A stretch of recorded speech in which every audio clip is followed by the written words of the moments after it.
Hello, my name is Matthew Saunders, and this is why I don't like Bioshock Infinite. Now before I air my feelings like a lonely drunk to a bosomed barkeep on a Sunday night, I would like to add the quick disclaimer that Bioshock Infinite is not a bad puppy as it were, nay far from it.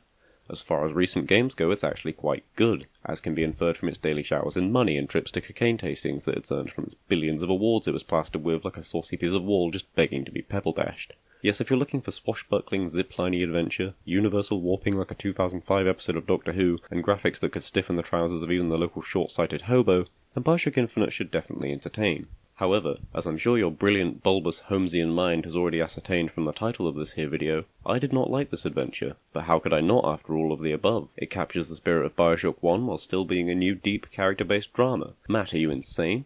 Well, the professors haven't got back to me on the last one, but in mentioning the original Bioshock, a game I enjoyed more than your mum enjoys warm fatty pies, my one big criticism of Bioshock Infinite appears. To my mind, not a single part of Bioshock Infinite that comes from the first game in any way adds to the experience. My first example being the inclusion of Vigors. Now as plasmids, a much cooler sounding term, they fit onto the plot of Bioshock 1 like the lid of an extremely sturdy pickle jar.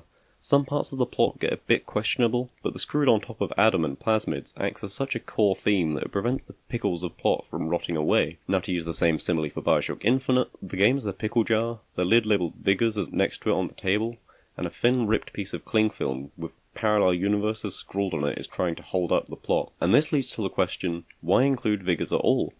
On my first playthrough I had no idea why the Society even had them. It just doesn't make sense. The game even tactically tries to hide it by showing Columbia's favourite pastime, racism, after Vigors are introduced. I mean really, Bioshock Infinite, you're telling me you can accept the fucking Human Torch strolling into your house and setting fire to the tea cozy, but if the godfather of soul James Brown were to walk in and pour himself a cuppa, it'd be out with the baseballs and the scoreboards? Then we get onto the big change in gameplay from the first game.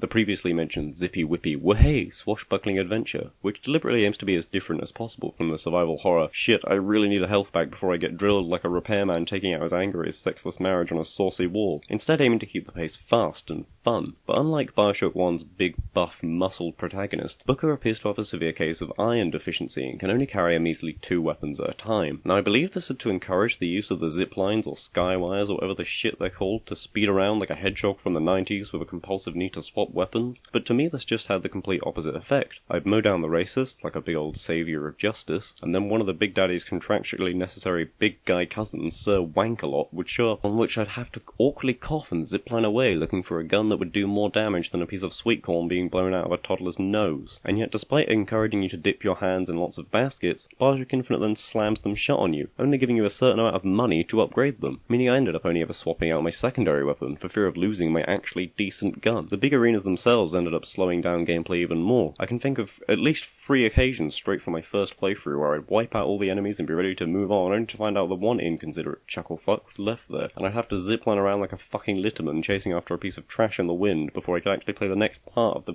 bloody game. So now we have to tackle Bioshock Infinite's main plot device, the whole parallel universe thing. An interesting idea if you somehow never managed to watch any sci-fi ever due to living in a bin or being a sheep or something. However, they do try and use it in gameplay kind of interestingly, where it seems to be, again, aiming to keep the pace fast by letting you fly through combat summoning ammo and cover and little bits of biscuit and everything that you could need. But if I have a nice stock of ammo that I can hide behind when I need a little cry or to wait for my ridiculous fucking Halo shield to recharge, why would I run around the room when I can instead just plant my legs there like a fleshy little sentry gun and mow down dudes that way? This ability is granted through the main character Elizabeth, who despite all of her depth and everything conveyed through dialogue, is ultimately just a glorified dispenser from Team Fortress 2, in terms of gameplay anyway, following Booker around like a lost dog and shitting ammo and money all over his shoes. Admittedly, this is a much preferred alternative to making the game just a shitty escort quest the whole way through, but it does come across as a token attempt to include her in the gameplay until her powers are revealed and she becomes actually useful. I feel like maybe being able to do a Resident Evil 4 and just hiding her in a bin might have been a better approach, especially when you consider that she's lived on her own her entire life and should in no way be able to run around a firefight scavenging the exact fucking ammo type I need despite not having any combat experience. I mean, wasn't she just introduced as Mary Sue? And now with parallel universes we go on to the game's ending. Oh god, the ending. I've only ever had to Google the ending of 2 things, 2001: A Space Odyssey and Bioshock Infinite, and I don't think anyone could put these things on the same level of artistry. That'd be like comparing the Mona Lisa to a sock dipped in paint. There's just no comparison. And yet when you play the end of Bioshock Infinite, there's this big feeling of pretentiousness where they're showing all these universes upon universes and they think they're all so amazing, despite the fact that bloody Futurama had a multiple universe episode. Ultimately, I think Bioshock Infinite is a good game,